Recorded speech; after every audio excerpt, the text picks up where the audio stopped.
We're at the 2016 PHS Philadelphia Flower Show. Our theme this year is Explore America, and we're celebrating 100 years of the National Park Service.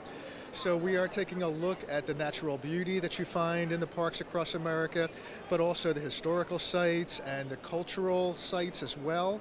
And we're celebrating what you would find in parks across the country. We're trying to teach people about the parks in their own region, parks that they may have never heard of before, and how they can help preserve and protect them. Exhibitors come from the Pennsylvania region, but we have guest exhibitors from California this year. We have people who participate in the show from around the world, really. Right now we're in the midst of the marketplace. So we have about 180 vendors who come to sell every horticultural tool, seed, plant you could possibly want after you learn about what you can do with your garden in the larger exhibits in the flower show. On average, we get 250,000 visitors to the flower show. We're open for 9 days.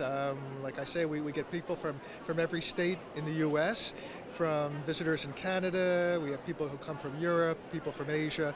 They come from all over the world to see the show, and it's the largest indoor flower show in the U.S., the longest running show as well in the United States. The show is what we call our big bake sale. It's how we raise funds for the major programs that we do around the Philadelphia region. The main programs are the City Harvest program, which supports community gardens, the creation of gardens. We teach people how to be master gardeners, and then we work with them to donate a portion of their harvest to food cupboards to help those people that don't have access to healthy, fresh food.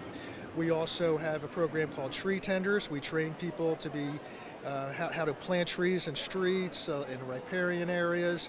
We have a program called Plant 1 Million. We're trying to restore the tree population of the Philadelphia region. And we have a program called Philadelphia Land Care.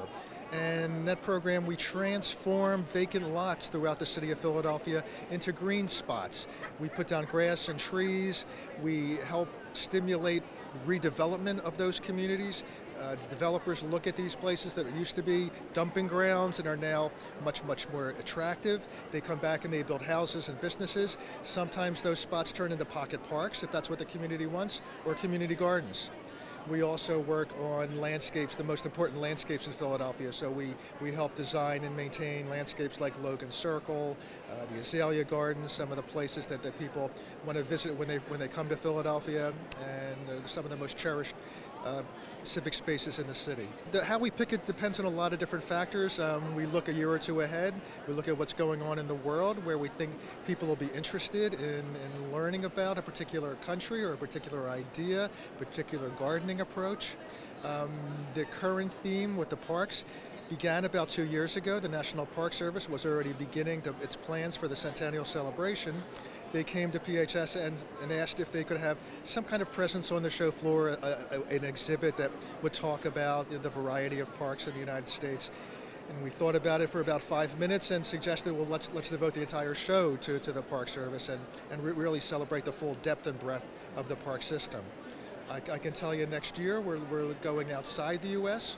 The theme is going to be focused on Holland, one of the few countries in the world that has a particular flower that the people identify with that country. So there's going to be a lot of tulips, but a lot about Dutch culture, and it should be a wonderful show in 2017.